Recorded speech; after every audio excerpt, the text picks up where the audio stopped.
Oops! Episode 2 na tayo sa Danang Adventures ko. Guys, nandito na nga kami. Paalis na kami ng Pilipinas.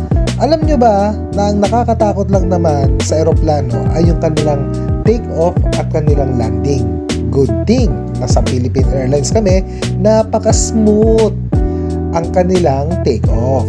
Yan, guys. So, excited na ako. At ang maganda pa rito, guys, alam mo, kausapin mo lang na mabait.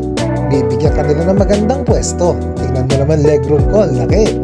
Tapos guys, ito na, nagpapakita na yung mga stewardess natin kung paano gamitin ang safety features.